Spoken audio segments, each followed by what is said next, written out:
मेरी शादी वाले दिन मेरा 14 साल का देवर बहुत खुश था। मैंने हमेशा उसे अपना छोटा भाई समझा था और वह भी मुझे भाभी माँ कहकर पुकारता था। मेरे पति की मृत्यु के कुछ दिन बाद मुझे अकेले सोने में डर लगता था, इसलिए मैं अपने देवर को अपने साथ बिस्तर पर सुलाने लगी। सर्दियों की रातें थीं और एक ही बिस्तर में अपने देवर के साथ सोना मुझे बहुत अजीब सा लगता था। मेरा देवर मुझसे काफी छोटा था, लेकिन 14 साल की उम्र में भी वह 20 साल के जवान लड़के जैसा लगता था। मेरे पति की मृत्यु के बाद मैंने बहुत मुश्किल से गुजारा किया था, लेकिन मैं कब तक इस तरह जीविका चलाती। उस रात मैंने सोचा कि एक बार अपने देवर को आजमा कर देखती हूँ। आधी रात को मैंने उसे हिलाकर देखा।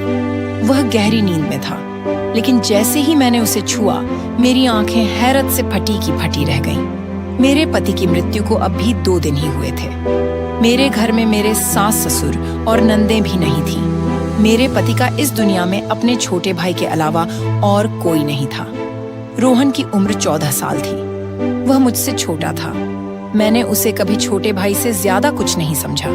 जब मेरी शादी हुई थी, तब वह मेरी शादी के दिन बहुत खुश था।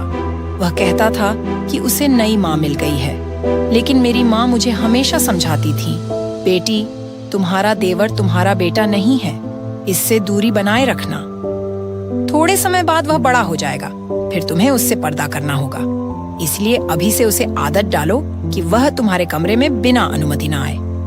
मैंने कई बार देखा है कि तुम्हारा देवर बिना वजह तुम्हारे कमरे में आता जाता है। बेटी, तुम्हें ऐसा नहीं करना चाहिए। तुम एक शादीशुदा लड़की हो। तुम्हें अपने पति और घर वालों की भी परवाह करनी चाहिए।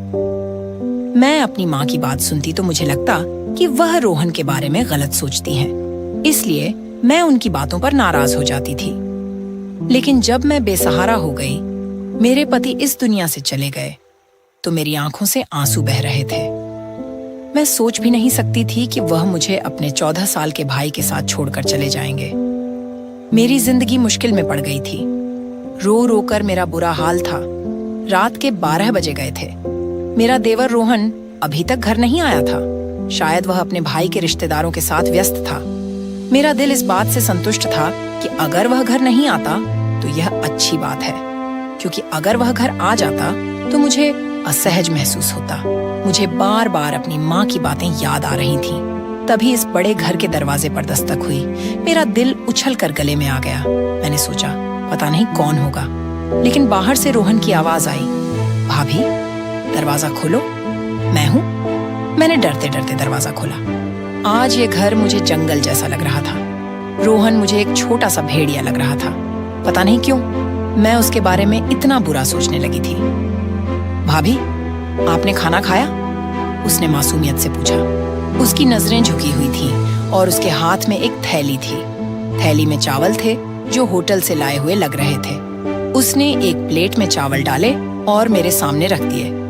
भाभी, मुझे खाना बनाना नहीं आता। मैं आपके लिए बाहर से खाना लाया हूँ। आप खा लीजिए, वरना आप भूखी मर जाएंगी। मैं अपने भाई के बाद अपनी माँ को नहीं खोना चाहता। रोहन की आंखों में भी आंसू थे। वह मुझे माँ कह रहा था, लेकिन मेरी माँ की बातें मेरे दिमाग से नहीं निकल रही थीं। भाभी, आपको चिंता करने की जरूरत नहीं है। मैं आपका सहारा बनूंगा। आप इस घर से कभी मत जाना। वह बहुत भावुक बातें कर रहा था, लेकिन मेरे मन में कई आशंकाएं घूम रही थीं। फिर उसने एक अजीब बात कही, भाभी, आप इस कमरे में सो जाइए। दूसरा कमरा तो छत के पास है। मुझे लगता है कि आपको छत वाले कमरे में नहीं रहना चाहिए। अब तो सबको पता है कि हमारे घर में भाई की मृत्यु हो गई है। कोई भी बुरी नीयत से हमारे घर आ सकता है। मैं हैरान थी कि रोहन इतनी छोटी उम्र में ऐसी बातें क्यों कर रहा है। क्या किसी ने उसे कुछ कहा था? लेकिन उसकी बातें मुझे ठीक लगीं। मैं उसके कमरे में चली गई। रोहन का कमरा दूसरी तरफ था, जबकि मैं और मेरे पति छत के पास वाले कमरे में रहते थे। मुझे बहुत अजीब लग रहा था। आज पहली बार मैं अपने कमरे के अलावा किसी और के कमरे में आई थी। लेकिन जो कुछ मैंने रोहन के कमरे में देखा, उसने मेरी आंखें फटी की फटी रहने पर मजबूर कर दी। कमरे का दरवाजा बंद करते ही मेरी नजर एक ऐसी चीज पर पड़ी जिसने मेरे होश उड़ा दिए। वैसे तो वह 14 साल का बच्चा ही लगता था, लेकिन मेरी माँ की बात सही थी। रोहन जो कुछ कह रहा था वह एक बड़ा और समझदार आदमी ही कह सकता था। उसके कमरे में मेरा जेवर देखकर मेरा दिल खटक उठा था। मैंने उसे तालों में छुपा कर रखा था, लेकिन यह सब रोहन के हाथ कैसे लग गया, ये बहुत अजीब बात थी। मैंने सोचा कि सुबह होते ही मैं उससे इस बारे में सवाल करूंगी, लेकिन उस वक्त मुझे बहुत नींद आ रही थी। मैंने दरवाजे को अंदर से अच्छी तरह बंद कर लिया और सोने की तैयारी करने लगी। पता नहीं क्यों मुझे बहुत नींद आ रही थी। हालांकि पिछले 2 दिनों से मुझे नींद नहीं आई थी, लेकिन आज मुझे लग रहा था कि जैसे रोहन के लाए चावल खाने से मेरी आंखों पर नींद छा रही थी। मैंने सोचा कहीं चावल में कुछ तो नहीं मिला, लेकिन मुझे सोचने का मौका ही नहीं मिला। जब मेरी आंख खुली तो सुबह के 10 बजे थे। मैं हैरान थी कि मुझे आज इतनी नींद कैसे आ गई। पिछले 2 दिनों से मुझे बिल्कुल नींद नहीं आई थी, लेकिन आज चावल खाने के बाद मेरी आंखें ऐसी बंद हुईं जैसे किसी को शराब पिला दी हो। मैं हैरान थी, ऐसा तो नहीं होना चाहिए था। मेरे मन में बार बार यही ख्याल आ रहा था कि कहीं रोहन के लाए चावल में कुछ मिलाकर तो नहीं दिया गया। लेकिन रोहन ऐसा क्यों करेगा? मैं आंखें मलते हुए बाहर आई तो देखा कि रोहन किचन में चाय बना रहा था। उसे देखकर मुझे बहुत बुरा लग रहा था। भाभी, आप सो गई थीं? आपको अच्छी नींद आई ना? उसने मेरी तरफ देखकर कहा। मैंने फीके लहजे में कहा, हाँ, आज मुझे बहुत नींद आई। क्यों नहीं आएगी भाभी? मैंने आपके चावल में नींद की गोली मिलाई थी। मैंने अपने दोस्त को बताया था कि मेरी भाभी को नींद नहीं आती। उसने कहा कि खाने में नींद की गोली मिला दो, इससे वह आराम से सो जाएंगी। मैं हैरान हो गई कि रोहन इतनी नीच हरकत कैसे कर सकता है। रोहन, तुम ऐसा कैसे सोच सकते हो? तुम अपनी भाभी को बेहोश करना चाहते थे? नहीं भाभी, मैं तो चाहता था कि आपको अच्छी नींद आए। अब आप तरोताजा लग रही हैं। लीजिए, चाय पीजिए। उसने चाय मेरे सामने रख दी। मैं शक में पड़ गई। तुमने इसमें भी कुछ मिलाया तो नहीं? नहीं भाभी, मैंने तो आपके सुकून के लिए गोली मिलाई थी। आप कहें तो मैं यह चाय आपके सामने पी लेता हूँ। चलिए, हम आधी आधी पी लेते हैं। उसने गिलास से चाय के घूंट लिए और मुझे दिखाया। मैं उस पर यकीन कर बैठी। मैंने कहा, ठीक है, मुझे माफ कर दो, मैं तुम्हारे बारे में शक करती हूँ। रोहन का चेहरा देखकर मुझे उसकी मासूमियत पर यकीन हो जाता था। उसके चेहरे पर वाकई बहुत मासूमियत थी। मैंने उस दिन उससे कुछ नहीं कहा।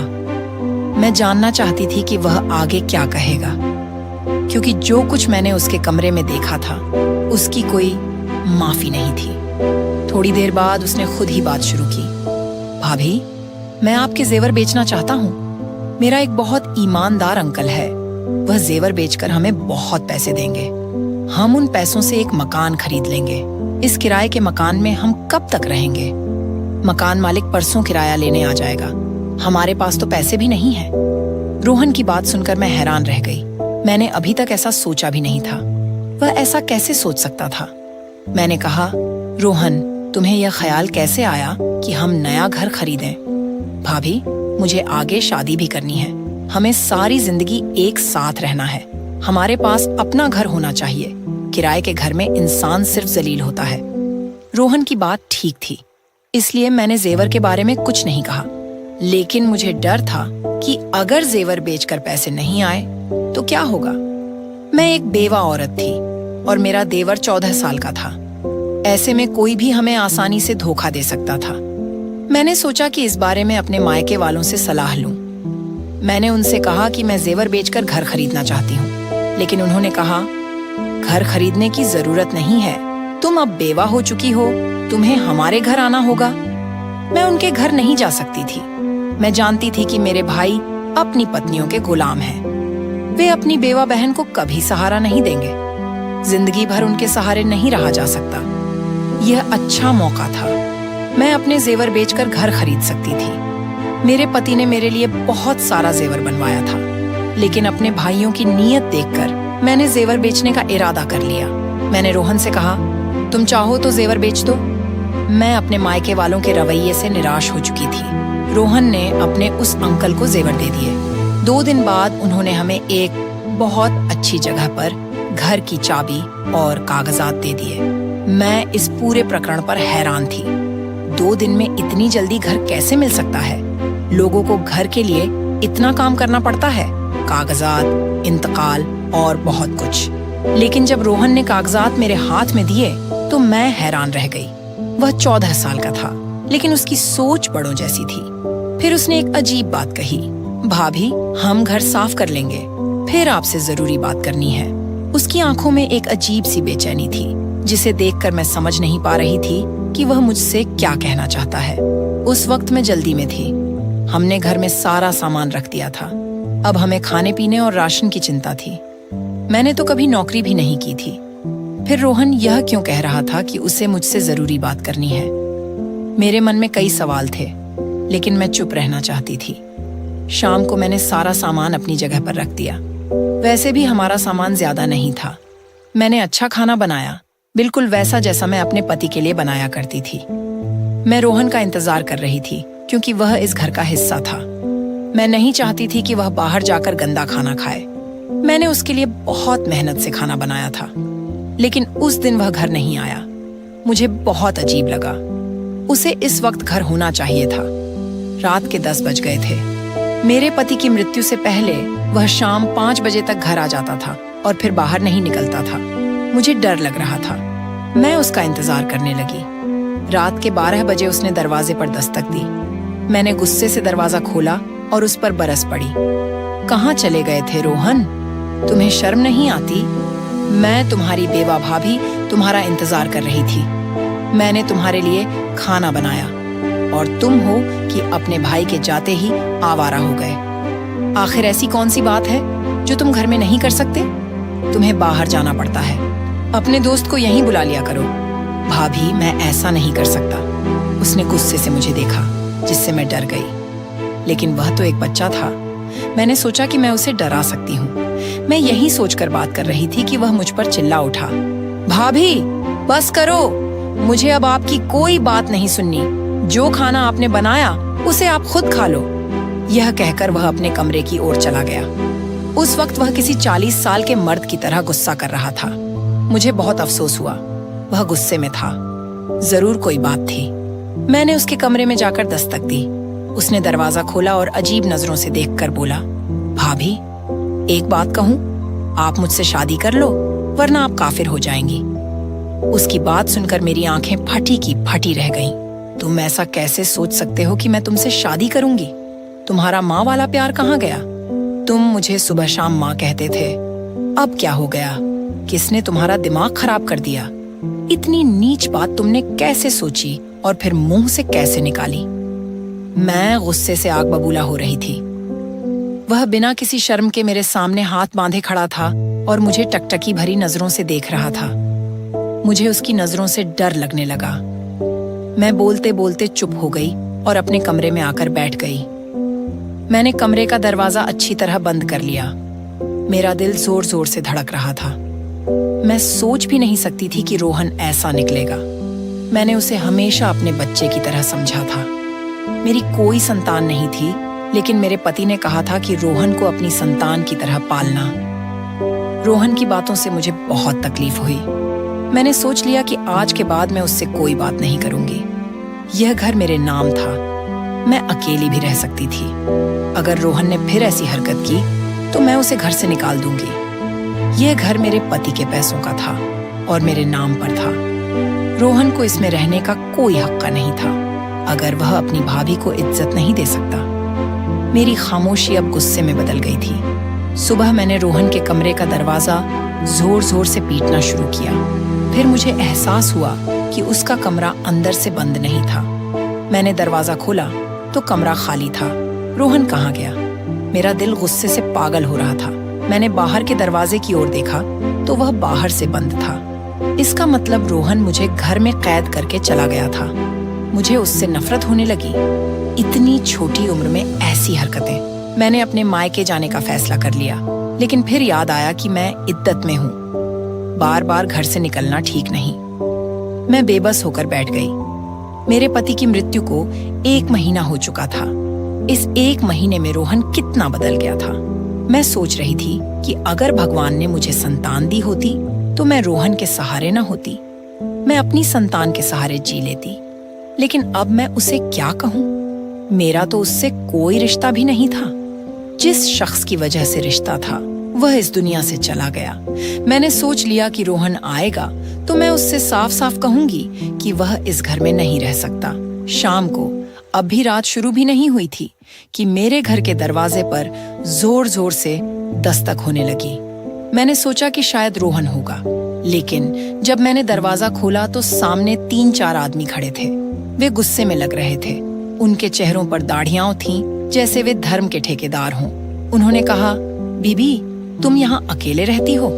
मैंने कहा, हाँ, मैं अकेली रहती हूँ। वे बोले, झूठ बोल रही हो, तुम्हारा देवर भी तुम्हारे साथ रहता है। वह अब भी घर में ही होगा। ये लोग इस मोहल्ले को गंदा कर रहे हैं, इन्हें यहाँ से बेघर कर देना चाहिए। मैंने कहा, भाई साहब, हमने क्या किया? अरे, तुमने क्या किया? ये तुम हमसे पूछ रही हो? तुम अपने 14 साल के देवर के साथ अकेले रहती हो। तुम्हें पता है कि तुम्हारा पति मर गया है। तुम बेवा हो। अपने माँ बाप के घर जाओ, यहाँ शराफत से रहो। हमारे यहाँ भी बहनें बेटियां रहती हैं। ऐसे लोगों को हम बर्दाश्त नहीं करेंगे। मुझे उन पर बहुत गुस्सा आया, लेकिन मैं उनसे उलझना नहीं चाहती थी। मैंने उनके मुंह पर दरवाजा बंद कर दिया। मेरी आंखों से आंसू बहने लगे। यह सब रोहन का किया धरा था। मैंने अपना सामान बांधना शुरू कर दिया। यहाँ रहना मेरे लिए मुश्किल हो गया था। मैं जानती थी कि रोहन ने ही मेरे बारे में ऐसी बातें फैलाई होंगी कि मैं बहुत गुनहगार औरत हूँ। सच कहते हैं, ये दुनिया अकेली औरत को खा जाती है। भगवान सबकी इज्जत की हिफाजत करे। तो दोस्तों, अगर आपको यह कहानी पसंद आई तो इसे लाइक करें और मेरे चैनल को सब्सक्राइब करें। बेल आइकन पर क्लिक करें और इसे ऑन एल पर सेट करें, ताकि आपको नई कहानियों की सूचना तुरंत मिले। धन्यवाद।